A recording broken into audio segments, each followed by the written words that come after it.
The following podcast contains explicit language and may not be suitable for young children.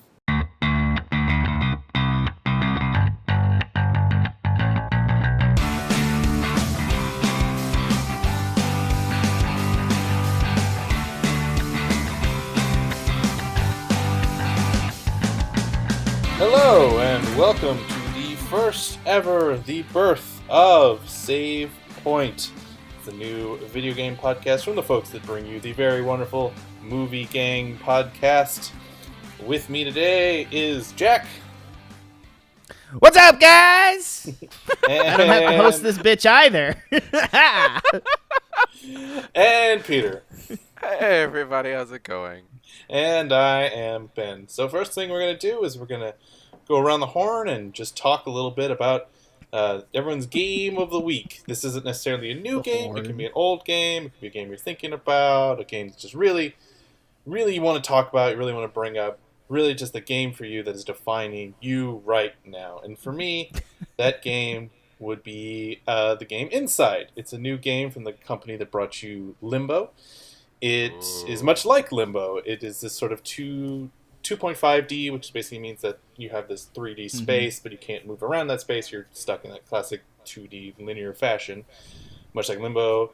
And I will talk about this later. We'll talk about sort of Auteurism. Much like Limbo, it kind of has similar look and similar themes, and it's just beautiful. It really is a new kind of interesting take on the art game style.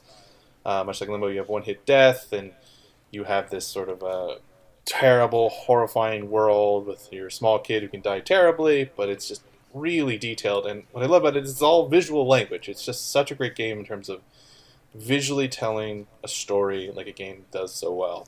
There's no dialogue, there's no explanation of the world, there's no explanation of when it goes, and it goes very weird. Like, it starts weird, but it goes pure Cronenberg by the end. It goes crazy. Pure Cronenberg and Lynch. But it's fascinating, and it's also really kind of cool I felt because was missing. Okay, go ahead. Sorry.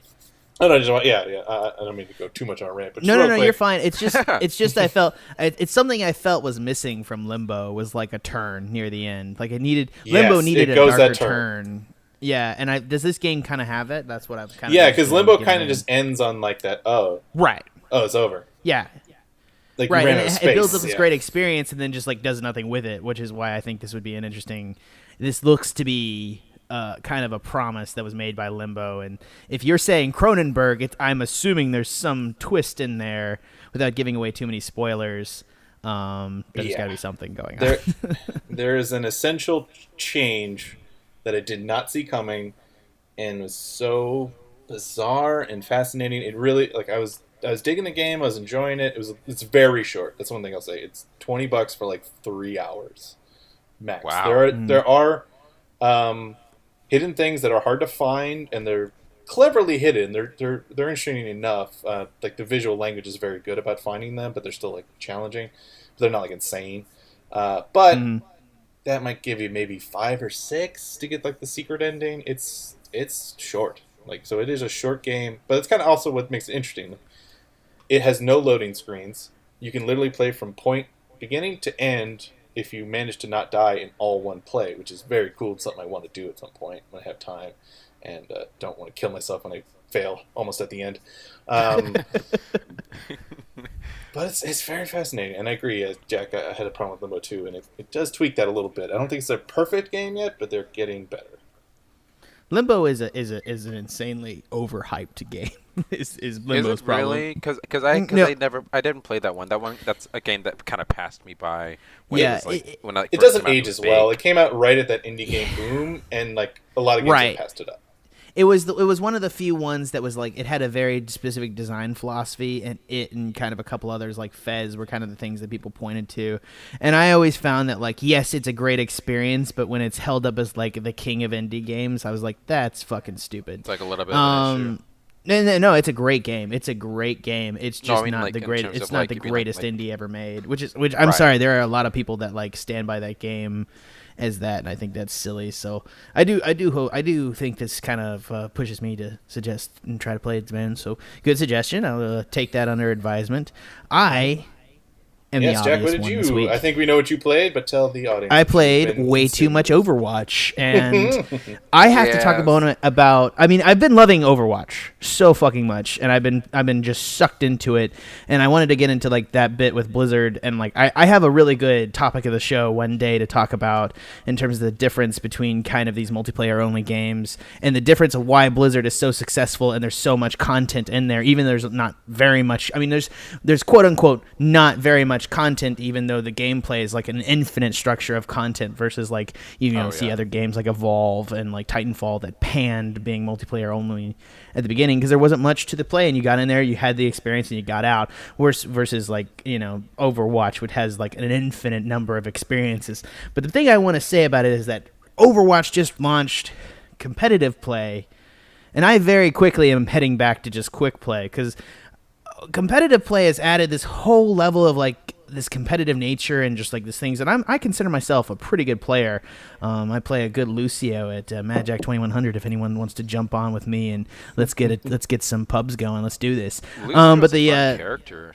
Yeah, he's a great character, and it's fun. And it's as a heal character, he's great because you just got to stay alive. You can get some kills, and you're gonna do some team heals. And his ultra is just like you can be like the core of like any push going forward. And I think like he's a much better healer depending upon your setup. You really need like a fallback line and a really good team to work a Mercy, whereas I find like a Lucio can run with a much looser, faster team. So I prefer him.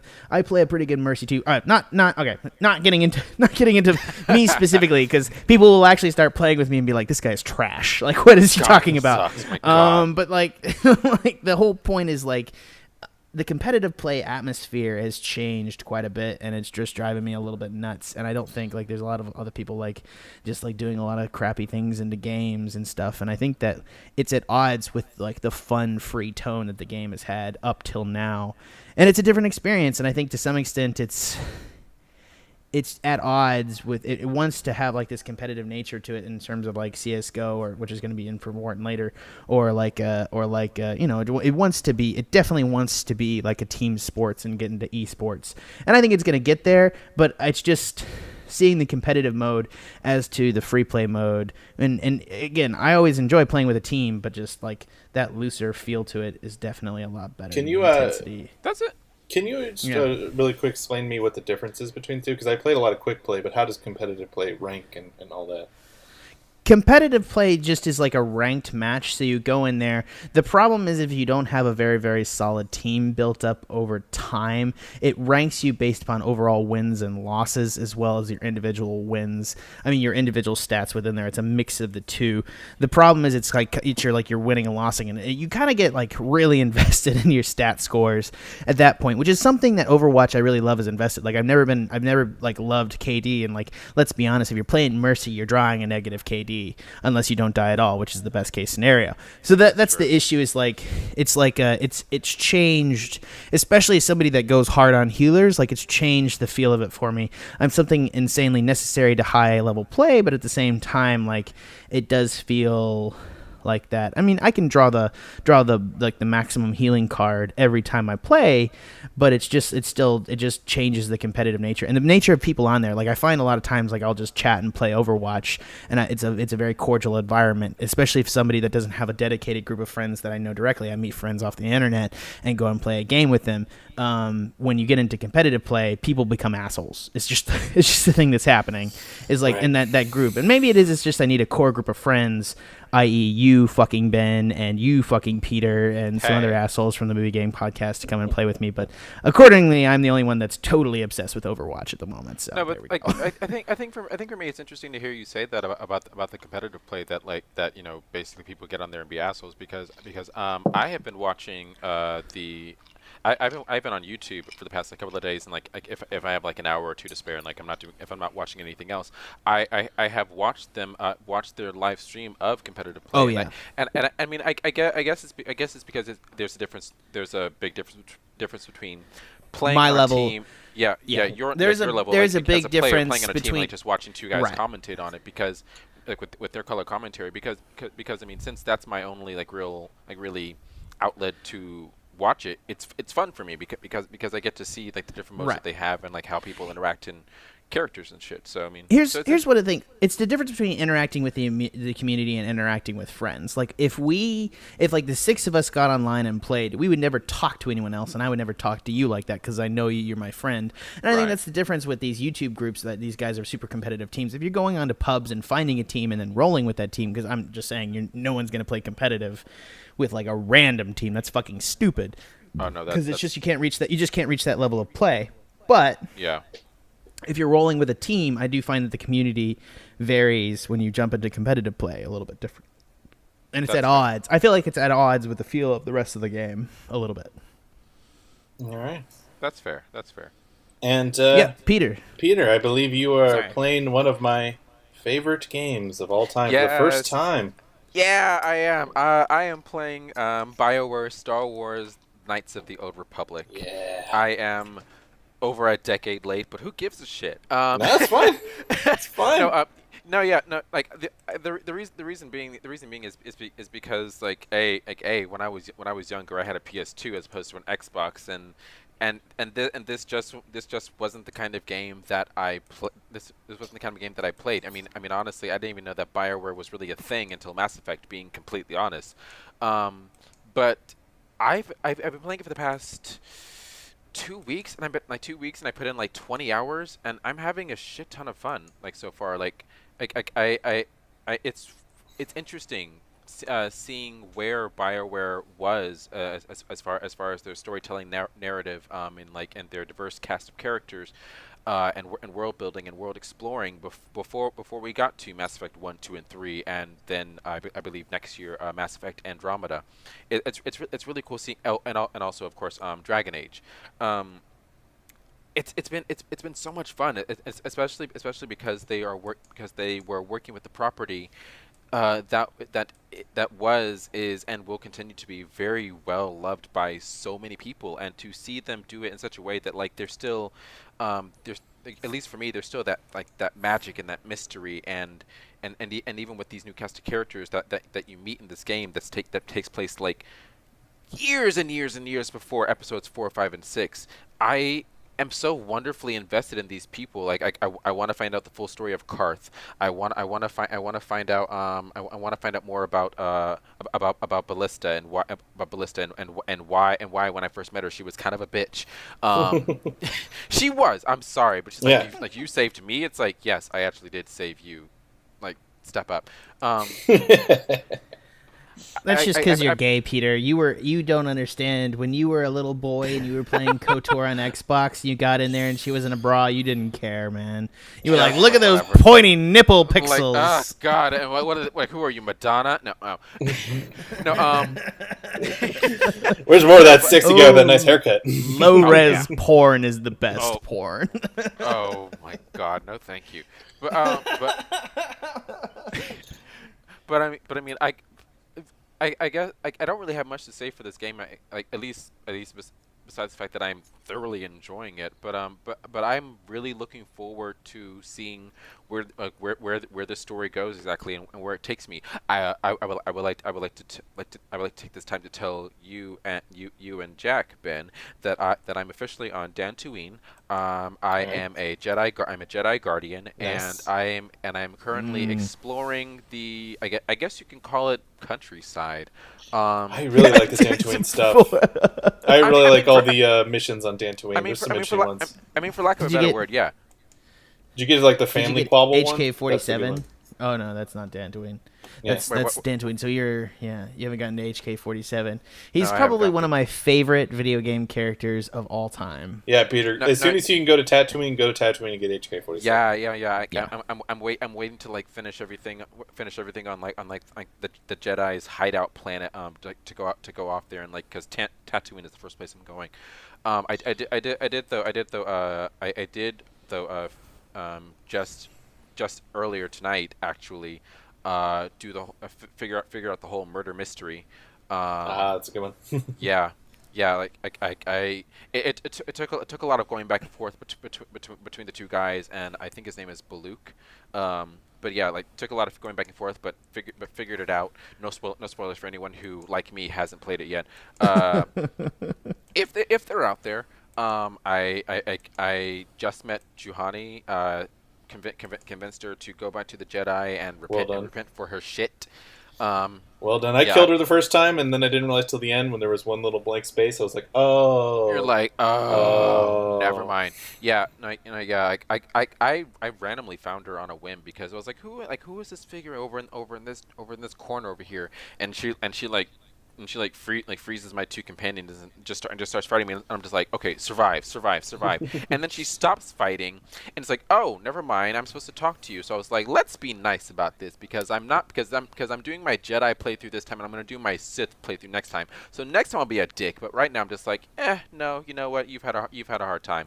I'm gonna be. Well, that's one thing that Mass Effect does, not Mass Effect, BioWare does so well is the richness of NPCs. I mean, so many NPCs have really good stories and really good character arcs and really well written. It's very impressive to me that they take the time to say, let's just not have some random guy be like, hey, where's my potatoes? Like, it's way more interesting than that, and everyone kind of has an arc and a story. Maybe it's not 100% best all the time, but let's bring this up again in a minute, because I think that BioWare games, to some extent, are an antithesis to what I believe the topic of the show is going to be.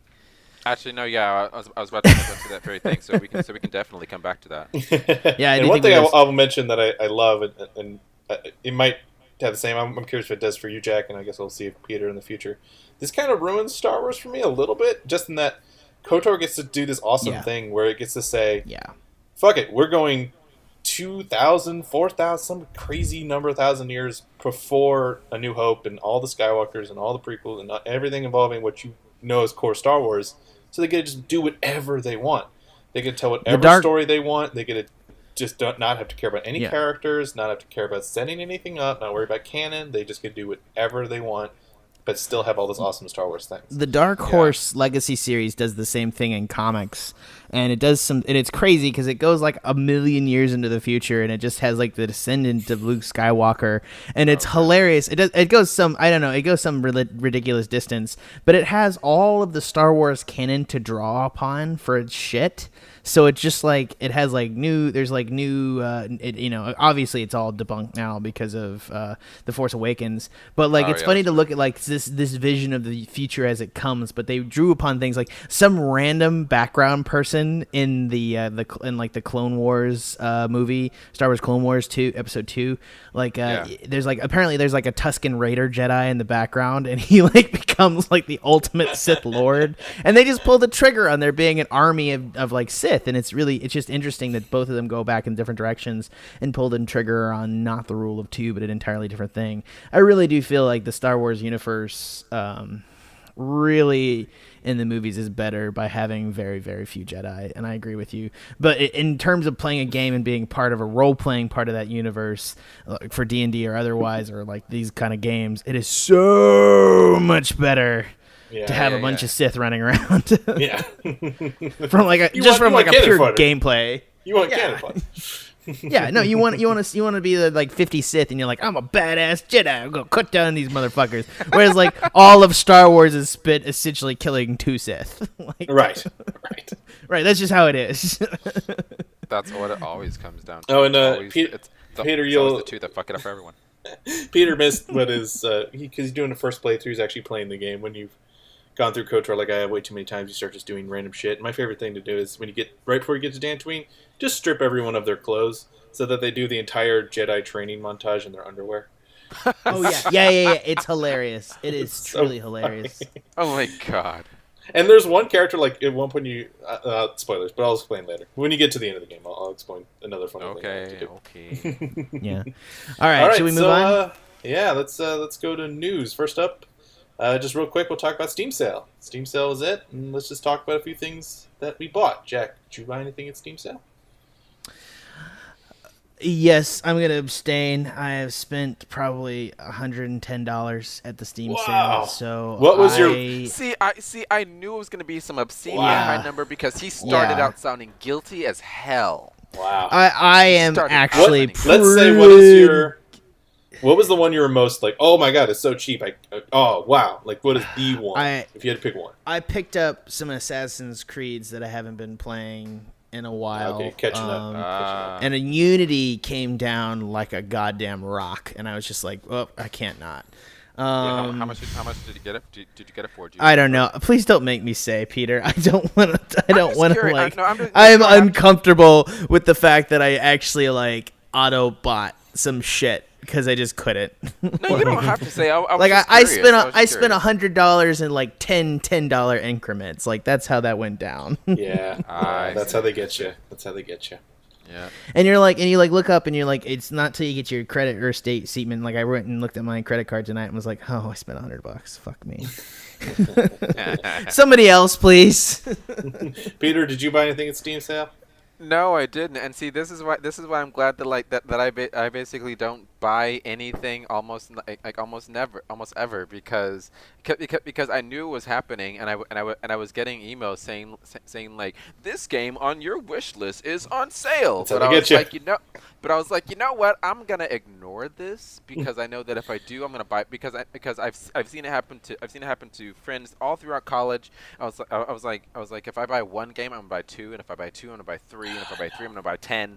And I was just like, my account can't take this kind of torture. I am at that right now with Criterion Collection sale. It's the annual Barnes & Noble summer sale of Criterion Collection. Oh, that's the worst. Why did you tell me this? It's terrible. And Jack, now I've ruined his credit even worse. I bought so much Kurosawa last year. I was just oh hard. man, I really should have my own goddamn collection.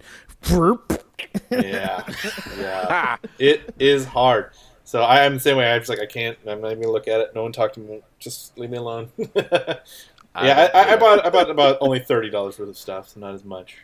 You guys both held off so much more than I did, and I knew it. I knew as soon as I looked today that I had fucked up, and then you brought this up, Ben, and I was like, I'm gonna not talk about this. Well, the one I started playing is Day of the Tentacle remastered. I'll talk about that more later, so I'll probably get more into it. I'm loving it so far, but I'm excited to play Soma, which I finally got. I looked that up. Day of the Tentacle looks fun. I will definitely have to get that at some point.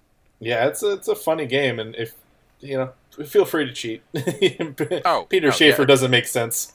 It's a point and click. I'm cheating regardless. Feel free. All right, so moving on. Jack, I believe you wanted to talk to us about the CSGO I wanted to talk controversy. to you. Yeah, I don't know if it's a controversy so much as people are pieces of shit. So as you guys know, and this is actually something interesting that I've actually been looking at, and it's kind of like unintentional digital currencies that arise kind of in the internet.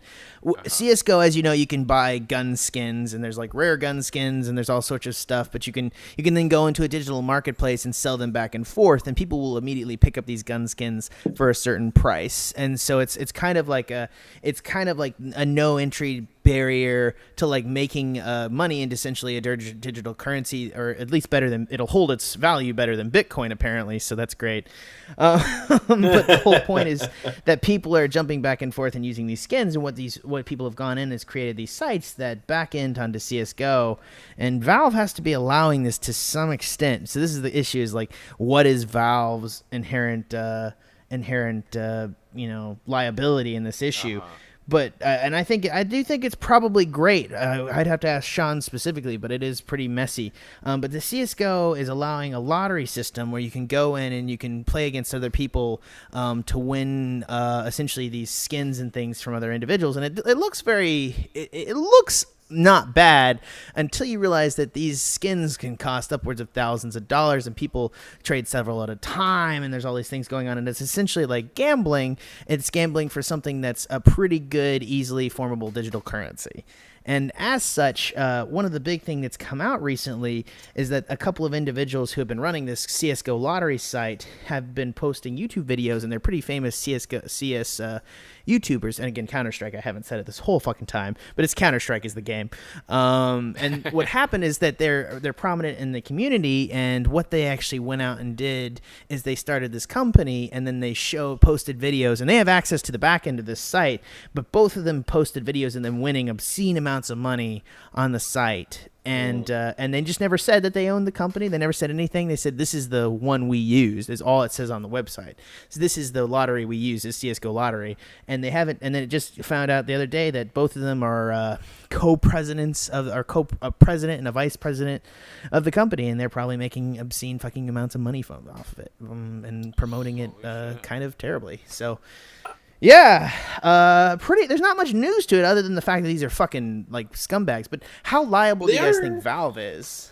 Well, that's where that's what I'm wondering. Is there ever going to be maybe not with this, but is there going to be a court case for something? That's when it gets into something you wonder. Like, is there going to be legal repercussions? Like, it's mostly definitely law. It's a little bit more open with these things. Like, they've never really been clear on like gold farming or like it's mostly up to the company. You're right. It's always been up to the company. So if Valve allows this and it gets really out of hand and like potentially law steps in, that's troublesome. Well, especially too because it's something that I want to allow, but like because Congress isn't going to get it. Like it's going to be dumb and ruin everything. Right, it's going to be a dumb argument. It's like people talking about the economic repercussions of a bunch of like Tea Party people talking about like not allowing the debt ceiling to rise, which that's fucking stupid. You don't have full faith in the U.S. credit economy, and it would collapse the fucking economy. And just having the conversation made the dollar drop like a goddamn rock. Like it's like people that don't like it's going to be there, and it's going to be like this. The conversation that does happen in illegal things and their ability to regulate this is going to be so goddamn divorced from reality. And it's going to come down to, is it going to cause legal representation about buying any goods online then cannot be tradable? And is it going to affect digital sales in terms of like, is a repercussion of this going to be like, let's say I buy a game, is like, I definitely cannot digitally resell that game, which people have been playing with a long time. They want to have digital resales of it. Right. Is this going to kill... yeah, then you have also other companies that are buying up tons of keys off of Steam and then reselling those. It's like right. You do wonder where the legality, if it ever is going to step in, people are going to have enough of it, or we police ourselves enough, because now it's like, well, maybe shame will work. Maybe shame will work to kill these CS:GO guys, but maybe not. They have a good company. Maybe they'll hopefully just ride out the storm of the people being pissed off. This comes to the thing is like it's one of those things. I feel like no one like. I always feel like, and like if you go watch Jim Sterling, like this is kind of his bit. I don't necessarily agree with everything he says, but I definitely agree. Like it feels like people are asleep at the wheel at Valve sometimes. Valve, and I feel like that's because they're just rawly like they are innovating at such a rate. But I feel like when you talk about like Steam and like you talk about like Steam Greenlight and like all this trash that gets out there, all this malware that's taking advantage of this service, and all this crap that gets out there that clearly no one is looking at, because if you look at some of these games, like they would never make it. Like, why the fuck is this out there?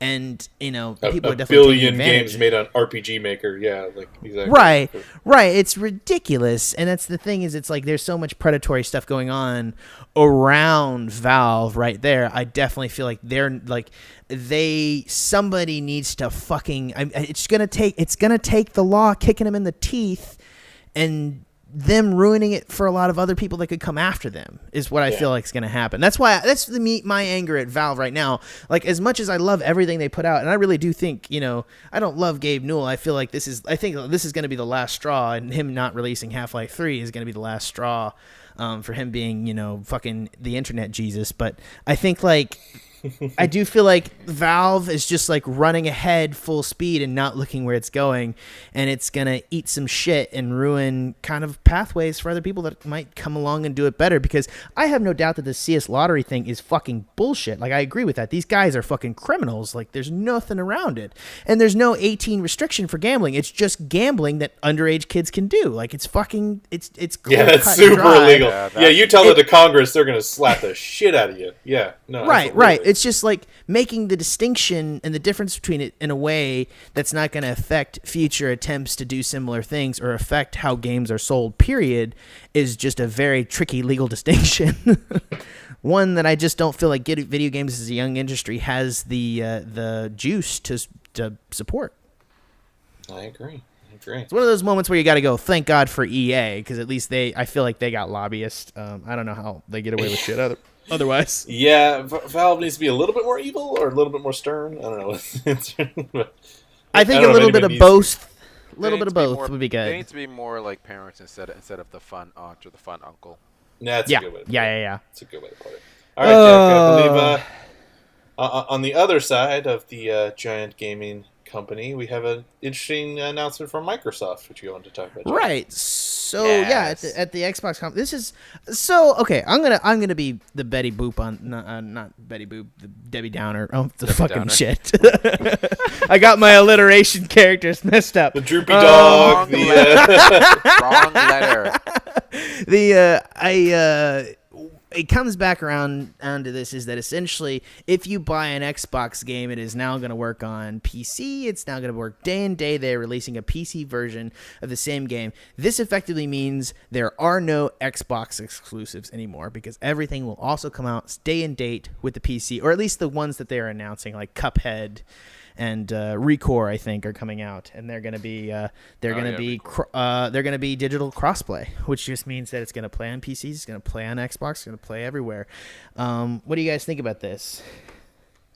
It's exciting. I mean, it's definitely exciting. I mean, Xbox has always been kind of obviously it's owned by Microsoft, but they've always been hinting at it. Like, yes, the layout for the Xbox Store was much like Windows 10 before Windows 10 came out. So it's almost like they tested it out on there first before they went to 10. Right. You could kind of play 360 controllers on certain computers. Right. They've always kind of hinted at that. I guess the big concern for me is how good are these ports going to be? Like, if they're always same day, are some of them going to get rushed? Or some of them going to be kind of sloppy?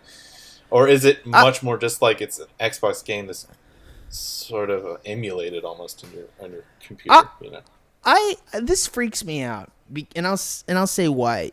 The Xbox and the PlayStation are successful consoles. The PS4 and the Xbox One are successful consoles. The PS4 is meteoric and unheard of in terms of its level of success versus other consoles. The Xbox One is successful, but it is not nearly as successful as the PS4.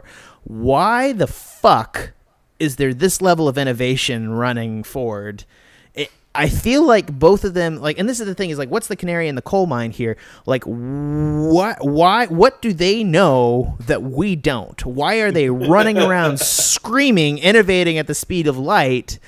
And we're just like, I'm pretty happy with my PS4. Like, I like it. I like I kind of was hoping to maybe get an Xbox One this Christmas, but now we got Scorpio, now we got Neo, now, PS4 is doing all this shit, and and Microsoft's like, all right, I don't care. You just come over here, please. Like, we'll give you PC gaming. Like, I just, like, it's really weird to me. Like I feel like both publishers are either they're so competitive with one another, which doesn't make a ton of sense because they're both turning a profit, or effectively a profit at this point. Like, they're both profitable.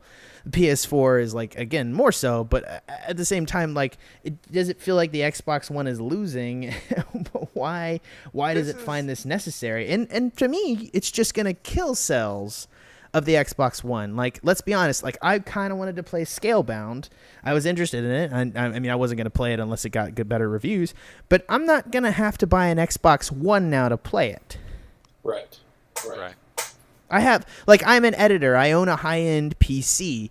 I'm going to play, if you give me the option, and it's always there, and that's the reason, is like, that's the reason I still own a console, personally, from my perspective, is that you get console exclusives. And that's not to say it's a bad business practice. I understand that, like, consoles always have their place for individuals that don't want to mess with PCs. More power to you. I have no problem with that. Like, a PS4 for, like, how much is it now? Like $300? Like, that's an amazing thing to play amazing games on. Like, you can't beat that. I get that. Like, I'm not going to spend $1,000, and you're not going to get the same gaming experience if you spend $300 on a laptop. It's going to be a piece of shit. It's not going to play anything. So you go, people. No, I mean, for one, I was going to say, like, I think that this kind of alludes to Jack, you kind of put forth the question, like what do developers know that we don't? What does Microsoft know that they're not telling us? And I think that question kind of alludes to. I remember watching the Microsoft Xbox press conference at E3 last month, or was it last month? Whatever, like earlier this summer. And there was like this 3-minute video that they showed, and they were talking to a lot of big a lot of big game video game developer heads, and they were talking about this ominous thing that was on the horizon, that Microsoft had given them something, and it was a lot to work with, and they would be able to really do shit that they wanted to, really put forth the kind of games that they wanted to. And I obviously can't say that this directly ties into it, but I feel that may in part be why they're doing this. This is Microsoft's way of kind of continuing continuing this whole storyline between them and Sony, and it's them and Sony in the whole Xbox versus PlayStation race. And I remember when they talked about this very thing at their conference, that they were very much trying to emphasize how about you would no longer have to choose. But I guess if there's a game on the game on Xbox, you want to get on a PC, then just do PC. But they were trying to emphasize how you will no longer have to choose like which group of friends you want to play with. So I at least know, like, with from the perspective that they were trying to portray, and that they were trying to give out, the whole they were trying to put it more in a perspective of inclusion between both parties, PC and Xbox One, rather than is this a weird cop out, or what are they doing? One thing I have a possible thought on this, a possible explanation for the panic, is I do wonder if there's this new trend, and Inside is a good example of this. Inside came out on Xbox a week ago. And it's going to be on Steam tomorrow, or it is on Steam now. Woo. It's this weird, and Tomb Raider did this, and other recent ones. PS4's doing it too. It's this sort of exclusive where they pay for the company to have it exclusive on them at first, but then it jumps to the other platforms later. But I also do wonder if they get a fair amount of that percentage back. They get we pay for your development, but we also get a good chunk of your sales. And I do wonder if they're kind of moving into maybe consoles aren't as important. We still need to obviously have the consoles for the console only people, but maybe what really matters to us is the future is distribution. Maybe the Steam model and things like that, maybe we need to pay for games as well as just be platforms for them. So, it might be an interesting power move where they're going to take because what this means to me is that they're sacrificing their console on the altar of forwarding their game properties. Because here's the thing. The fucking, Gears of War is going to come out, Gears of War 4, and that would be a crack the top. I've said this before, but there's crack the top 4, no problem. When a new Gears of War, even the bad Gears of War, crack that number because people buy it. It's a Gears of War game. It's a tentpole. Maybe not as much anymore, but it is. You get the point. But the problem is, if it's split in such a way now, I bet you it's going to take a heavy goddamn hit at playing. And all the money eventually goes back to them in some form or fashion. The game plays. It seems weird for me that Microsoft, the direct thing they're going to get out of it is I don't know. Is Gears of War a first party now? I bet it would be. I'm almost positive it is. I can't imagine Gears of War not being they have to have a very good relationship with Xbox to not to be going on to Well, and look at Sony being so super happy about owning not owning but partnering with Kojima now. It feels that's awesome. Changing to more of a a model of creativity and then distribution. Well, here's the thing: if they're going to sacrifice, this is the thing. What does Microsoft have? It has Windows 10 and has computers. It kind of has a little bit of a captive platform there. So it seems to me like they're going to kind of use that as a model to control other people. And if you want to publish in two places, they can make it internally hard. It's wondering if they're going to make a push towards making computers essentially have computer exclusives or Xbox only exclusives. Are we going to see games move to there? Is it them making a grab to try to push the third party games onto Xbox and PC, but not PS4 and a control thing? Because they can make, maybe Microsoft as a whole can make promises about Windows 10 and the install dates and all these problems that are going on right now. Is it a powerful thing that they might be able to do to control the future and maybe get all of these excess games? Because let's be honest, the third-party games are, third-party exclusives are what sell consoles. Like, I bought a PS4 because I want to play more Uncharted, and I sure as fuck wanted to play more whatever the fuck Naughty Dog had in terms of The Last of Us, because that was something that was a game changer for me last generation. Oh yeah, so this is great. It definitely, like, I was gonna buy a PS4 first, and I was gonna get most of my COD on there anyways, so it didn't fucking matter to me. So like that was my mindset that initially bought that here.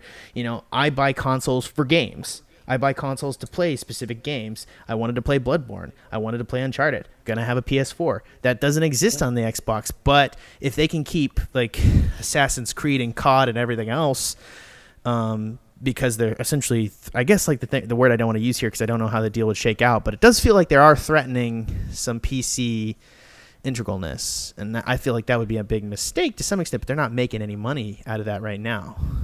Yeah. It'll be an interesting turn. You're right. They know something, and we may not know what that means until 5 years from now. All right, yeah. And next up we have our final segment where we're going to just talk about something that came to mind, a bigger issue. Sometimes it'll be political, sometimes it'll be aesthetic or artistic. It can be anything we want. Today I'm bringing the talking point inspired by Inside, which is done by Playdead Studios, which, as I mentioned, did the game Limbo. And one thing I was very struck by with Inside is there's something called the auteur theory. For those who don't know, this is a theory that was presented for film, but has kind of gone on to be thought of for all kinds of other things. It's mainly used for collaborative mediums like music, movies, games. There's more than just a single writer. And the auteur theory basically came with the idea that there is a singular voice in film, and that you can see it sort of the recurring themes, particularly through directors. You can see recurring themes, recurring images, recurring ideas in work that doesn't even really necessarily feel like the same thing. And sort of classic examples of this would be like Hitchcock. Hitchcock made a lot of movies in different genres, yes, but there are Hitchcockian themes, there are Hitchcockian visuals, there are Hitchcockian editing. There is the Hitchcockian is a word, and it's sort of an auteurist thing. Now, usually when auteurism, we talk about games, we talk about single names. We talk about Kojima. We talk about Hideo Kojima. We talk about Ken Levine. But one thing I was curious if you guys feel, and what I felt with this game, is that I feel like that game studios sometimes can have auteurist things. Even something like maybe as big as Ubisoft, but maybe not that far, but at least especially with Playdead.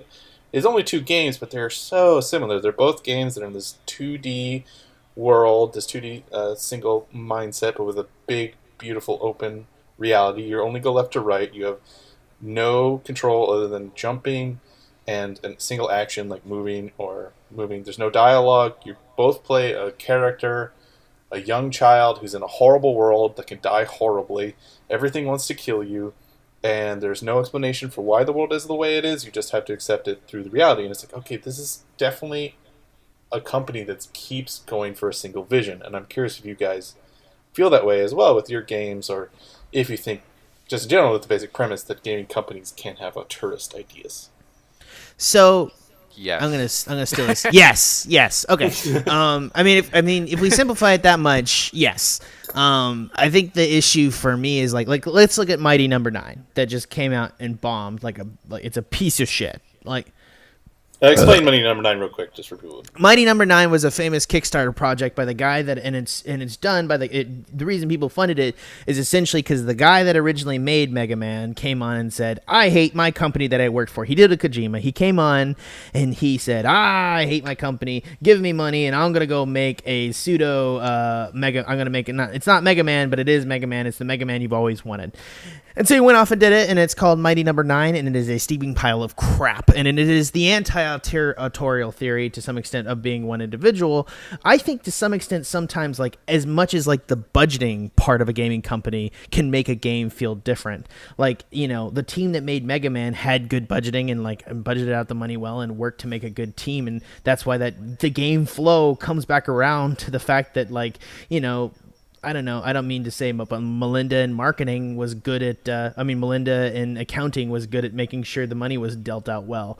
And I think that's the issue. Is like a game studio like Bethesda always feels half baked, but like the community loves it, and that's just the way they work, and that's just the way that studio is set up right now. Is everything always feels half baked at the end? I mean, I feel like people it's less acceptable now, but like surely during Fallout 3, like kind of the stiff ass faces in Oblivion and that kind of thing, like people just accepted it and loved it. Yeah, it's like a classic Bethesda, and that's the thing is you say classic Bethesda, and then you're like that is there are elements of it that's put in that are baked in, and I think like I don't accept a personal autorial theory. Like I'm sorry, like I think buying Kojima specifically, like I'm sure he's going to come up with some great ideas, but I think buying game studios is a good bet. I think buying game studios and giving the breadth to do them, and that's not to say that what EA does is right at all, and EA likes to shoot people in the goddamn back after they buy them up, or and just inject a lot of their own, I don't know, marketing infusion. I don't know. I don't want to.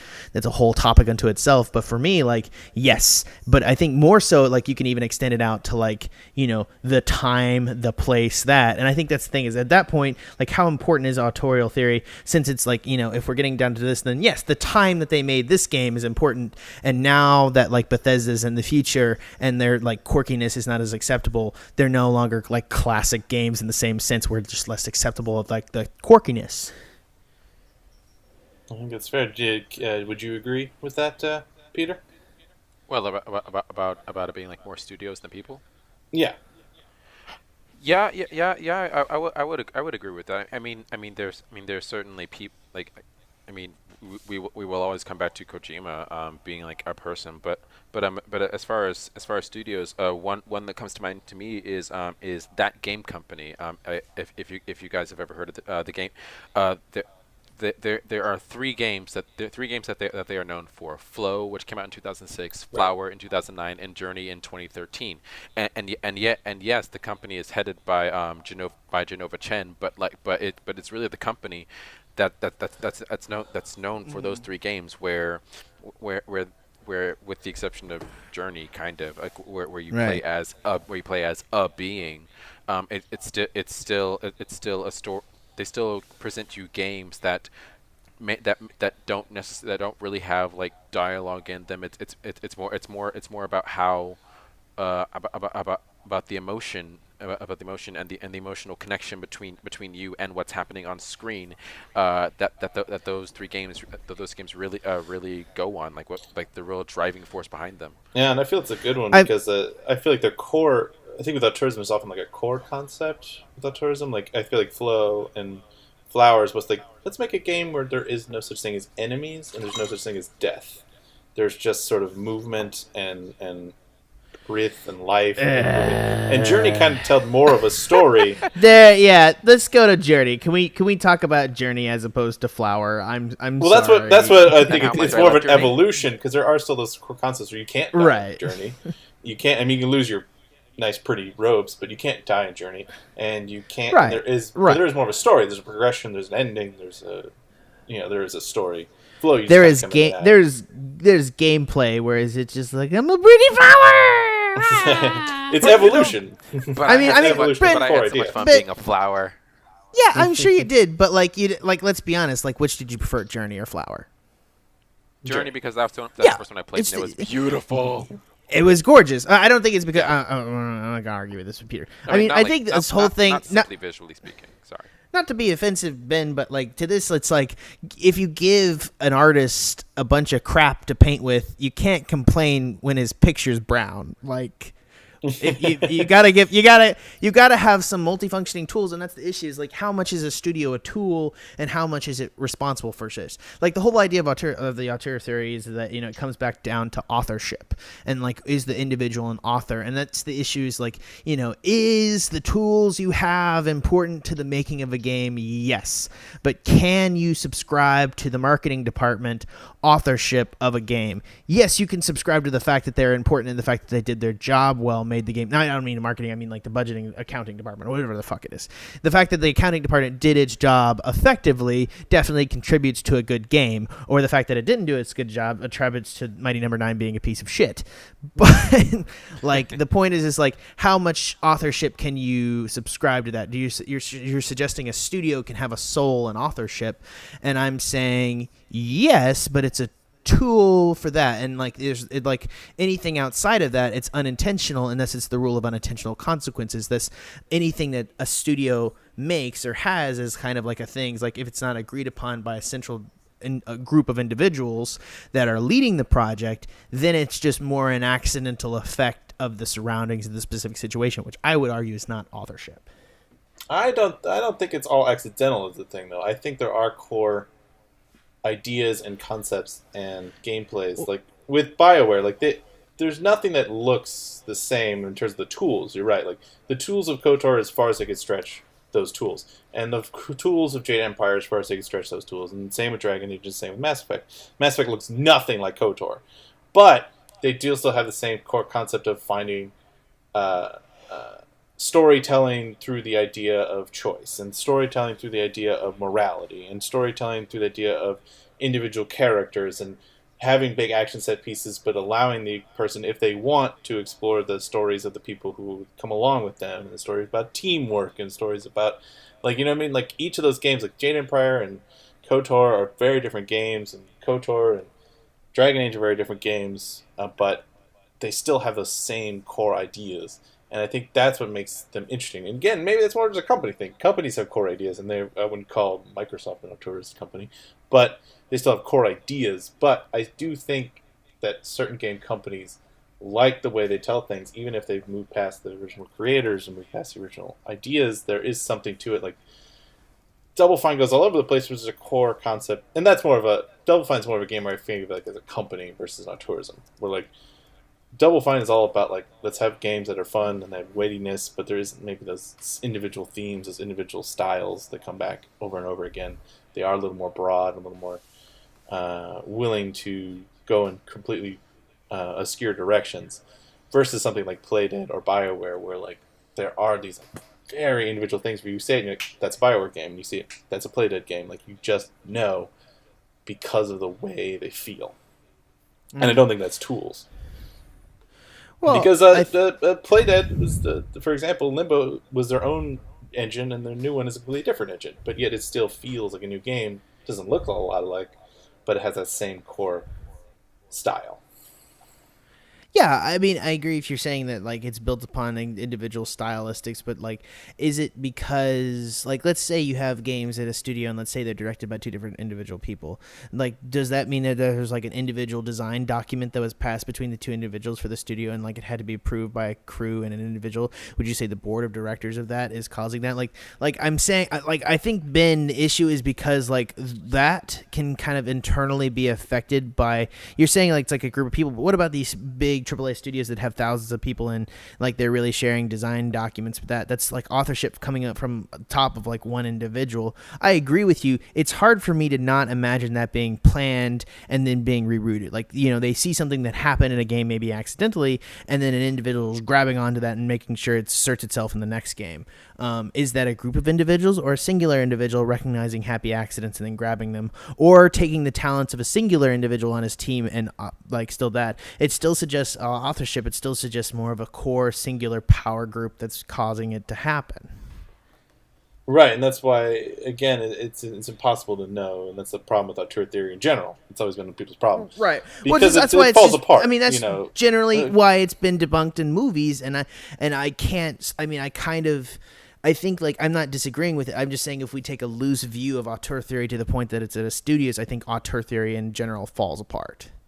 Like, if we broaden it, well, it always does, but if we broaden it even more so to cover studios in general, then, like, what's the difference between accident and that? And I'm like, you know, there isn't any. And that's, you know, it comes back around to, like, you know, what point is there in authorship of the individual just saying a good idea, like, just so this person put like an interesting like those little books in Skyrim, like it's like how to, like, I don't know, like how to tame it's like something, it's like something about a Argonian maid or something, like the lusty Argonian maid. Like, I'm pretty sure that wasn't gone through by like the head individual, but it's somebody in that studio who believed in that studio and putting forward. Like, that's what's changed. There's like, is there a spirit of the studio that causes themes to assert themselves even at the lowest level of development in the game? I get what you're saying. I just disagree with that. I feel like there's a core, like, that's instituted by individuals trying to create that passion for their project.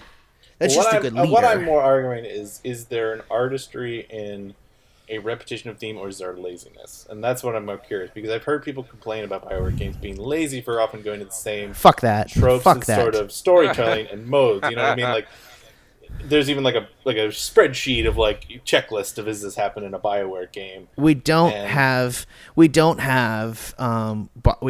Mass Effect without Jade Empire. We don't have Mass Effect without KOTOR. I mean, unfortunately, we wouldn't have Mass Effect 3 without either of those as well. So I mean, at what point does it begin to fall apart? Hitchcock made bad movies too. Not as bad as the ending of Mass Effect 3, but I mean, anyone can mess up. It's like I think we're putting we're making a situational circumstance into something magical. Is always the big problem with authorship to me. You're making rainbows out of sprinkler heads. I guess I'm making I'm making rainbow jello out of sprinkler heads. I'm making a middle ground. What? I think more what I'm saying is it's not pure auteurism, but it's more that I think there is a value in game companies to redo themes, and there is something interesting about looking at games through a game company versus just games. You know what I mean? And I do think there is you can do both, but I think there's an interesting criticism in doing that. That's what I'm mostly. I agree. I just think, man, we on the future of recording save point episodes need to not do it after a movie gang podcast. Yeah, our brains I can't are broken. like in the future. This is just like, because then we get weird fucking analogies like rainbow jello. I'm sticking by it. I'm gonna stick by that it's for good. life. You're good. I love it. You're good, man. You're good. I'm gonna make rainbow jello right now and prove it to you. I'm losing my mind. Do you make them separately and then dice them together, or do you like put the powder in? I don't know. I don't want to. I kind of viewed it like a mold, and like there's one each color in each part of the mold, and then like it all kind of comes together in a beautiful rainbow color. And obviously, you put it under the sprinkler as the sprinkler comes up. Why am I overthinking this? Yeah, you're really planning this out now. Yeah, you're really trying to figure this shit out. I gotta. Yeah. All right. Okay, I think it's time to end our first episode of the Save Point podcast. We don't have an ending, so I'll just ask real quick. We don't have it. We don't have an ending, so I guess I'll just ask real quick. Are there any games you guys looking forward to real quick? I know there's one. I just want I really want to get around to playing Uncharted 4. I have actually spoiler-free content right now for Uncharted. I am ducking and dodging shit to try to get away from it and just fucking play it. I'm obsessed with Overwatch, and I do find myself moving towards single-play games. I'm having trouble getting around to playing longer games with as busy as my fucking schedule is, so it's weird to see myself changing as an individual who would play Kingdom Hearts and RPGs as long as I could find them when I was younger, now to just being, I gotta have a shooter because I can jump in and out and then go to bed because I gotta go. I have an early bedtime, Yeah. so it's just like it's weird to like understand that my excitement for certain games. I am excited for COD Infinity War, and that's actually something that's pissing me off. It's actually something I'm actually. Talk about this. I'm actually super excited for it, and I'm sorry that I find futuristic shooter gameplay fun, and I'm not excited to go you're back to fine. World War. No, I mean it's not. I don't think anyone has any direct objections to COD It's other the than it's name. samey. It's the name. It is. It's popular to hate at this point, and the fact that there's Battlefield is innovating in a different sort of If way. it was literally, if it was called Infinity War, no one would mind. I'm telling you. Right. I mean that's the issue. Is they don't want to it fits in with the existing narrative that's running right now, even though Battlefield's just as samey sometimes, but at least they're like, oh, we're gonna award Battlefield and everyone should not buy it, and I'm like, I'm not in with this narrative. I think it looks cool, and the gameplay they showed off, which is the big deal for me, is like I've not seen World War One or just Battlefield 1 gameplay yet, but I've seen some of that space gameplay for Infinity War, and I think it looked pretty cool, and I thought just the interjection of that and having a centralized hub that's a spaceship going mission to mission and an overworld where they were really trying to push the story maybe in a new interesting direction. It'll probably turn out shit all the same, but I think looks really good. I saw gameplay for both when they showed both games. I know it's out there. I haven't seen it. And what? Yeah, for Infinite Warfare, they were showing the I'm guessing what was part of the story mode. But what they showed for Battlefield 1 was more about the online play, and how you can have so many people on the map at the same time. I realized that they were showing two different aspects, but I will say that, to me at least, in Infinite Warfare, obviously because it's part of the story and it's purposeful, but it looked way more exciting and way more way more charged. I am interested by that too. Yeah, and you should get a PS4, and we should play it. I do have a PS4, but that just means that what? That I will have no. Jack's gonna buy you Overwatch now and ship it to you. I'm on Amazon. I'm getting to it. I have a PS4, but that means that I will What's have your to address? I will do purposefully. What's put it on the air. Let's put it on the air, Jack. Good address? idea. I will get my address to you later, but I will have to. But if I get this game, I will have to purposefully and continually kick my brother off the PS4 because he's on summer break, and that is literally all he does.